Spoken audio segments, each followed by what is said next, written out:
Hey, what's up, you guys? Bloody Jacob here. Hey, what's up, you guys? Bloody Jacob here. Jacob here, meeting my icon, Catherine Isabel Dane Lorenzo. Wait, what did you say? Dane Lorenzo.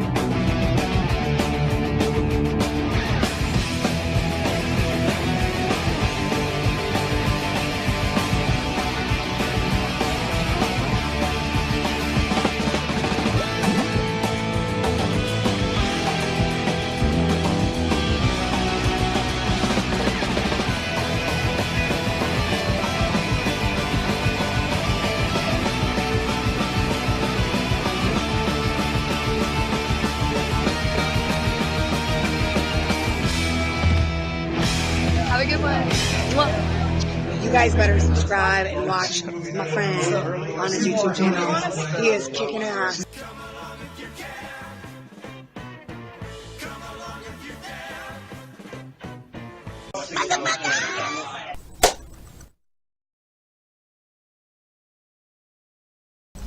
Hey, what's up, you guys? Bloody Jacob here to bring you my review of this week's episode of Legacies on the CW, which was episode 2, called Some People Just Want to Watch the World Burn.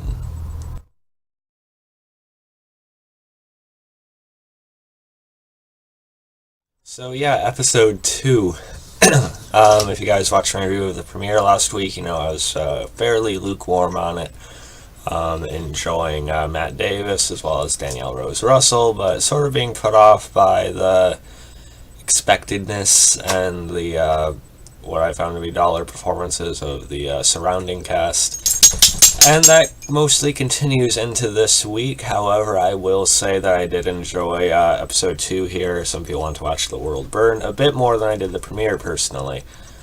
Like I said, still has some of the weaknesses of the premiere, or more so just the surrounding characters again. I just don't think some of the actors are as up to par as others, and the characters definitely need to grow. Maybe they will.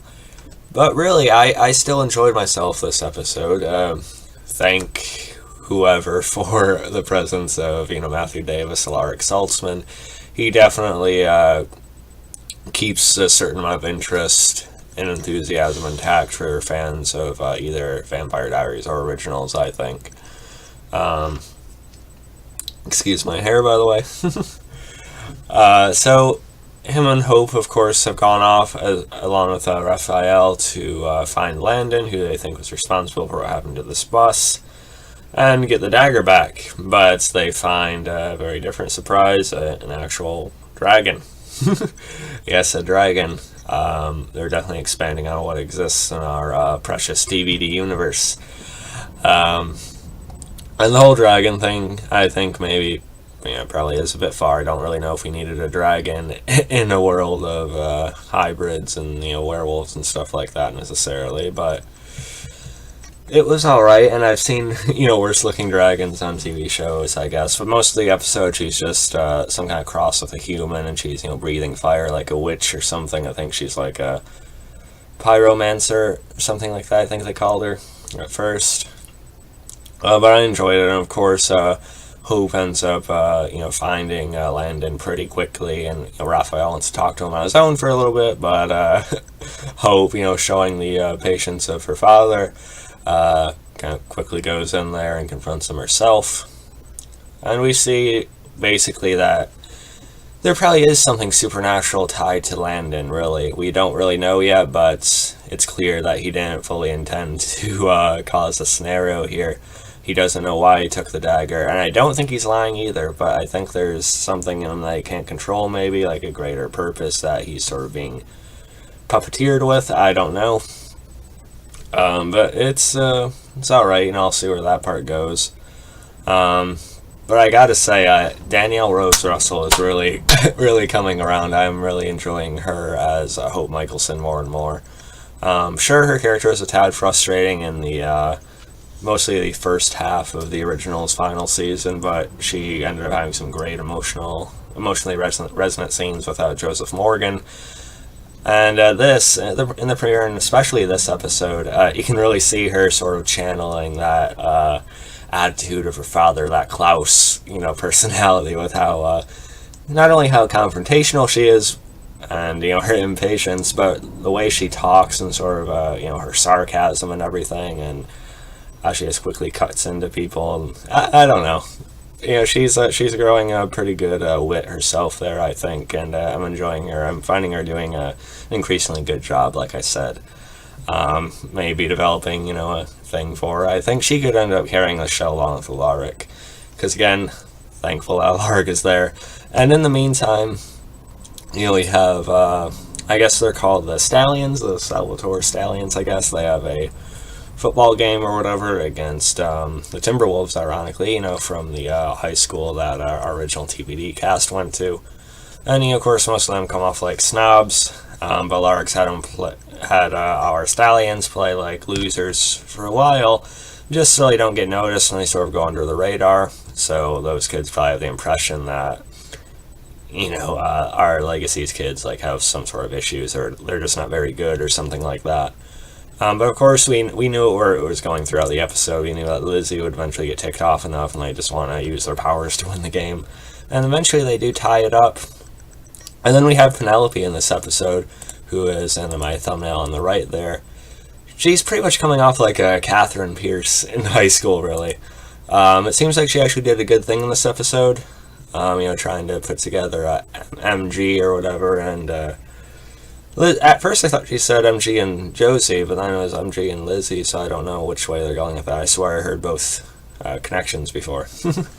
But we know it's, kind of, she's kind of really full of herself, but she seems pretty smart as well. So again, kind of like Catherine Pierce in high school. So we'll see what kind of depths her character has. And she's the one that says some people just want to watch the world burn, so does she just go through a lot of just moving pieces on her own, creating chaos or something, I don't know. Or again, is she connected to something bigger too? But yeah, they could really go either way with that. But yeah, so of course, I think it's Josie ends up using her magic at the end to cause MG to drop the ball. Or MG or someone else, I forget who it was. But so they do end up losing. Even though they tried to sort of win it on their own at the end, just being themselves, which they almost did.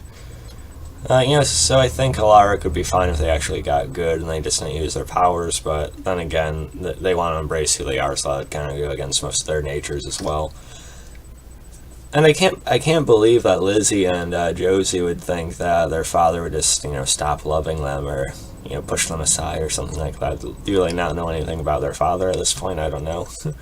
And it's a perfect example. Lark just comes in, they start talking to him about it, and then he just hugs both of them. So the Lark character is pretty much the best person you could find in one of these shows. Overall, anyway, there was the scene with Hope and Alaric at the end after Hope used her power to turn the dragon back into its more human form, and Alaric is able to stab it through the neck and kill it. I can't really speak and tell him why she wanted the dagger or whatever.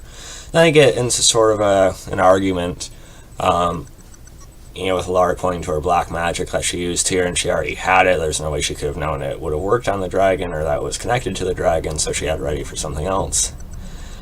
And pointing to it that it's probably coming from her father, that's this rage, anger, and vengeance kind of thing. Which I think makes sense, it's, of course there's still a stigma about Klaus Michelson in Mystic Falls. They don't know how much he changed, they don't know what a good person he became, they weren't there to see just how loving he was for his daughter, although even Alaric knows that Klaus gave himself over in the end to save Hope. But still, there's a wariness Alaric has about him, which is fair, I guess. He didn't watch the originals. But hopefully, I want Hope to really just push back at him and tell him just how good her father was at the end of his life, But again, pretty good acting from Danielle Rose, who also sort of reacting to Alaric bringing him up at all. And I think it's fair, because again, you can kind of see that Klaus sort of personality coming out of Hope, and she could definitely flare up like him for sure. So yeah, overall I actually enjoyed this episode a fair amount. I'm rating it about an 8.2 out of 10, but I could eventually put it an 8.4. So I'm seeing, although some of these characters like MG, like Landon, who I don't really care for Landon at all still, he could be kind of just killed off to the side, I won't really care. I kind of hope he never comes back. Raphael's alright. But yeah, I love Hope, I love Lorik. Penelope has potential, Lizzie and Josie sort of do. But yeah, although some of the surrounding cast is still on the weak side for me, I think the show is starting to show its legs. I think it has more potential than I did with the premiere last week, and I will be reviewing it week to week. Don't plan on missing any more episodes. I will be doing videos on it. So yeah, let me guys talk about this week's episode of Legacies. What are your impressions of it now? Who are your standout characters? Any predictions for like Penelope or Landon and stuff like that? So yeah, follow me on Facebook, Twitter, Instagram, like, subscribe. I'll catch you guys next time. Peace.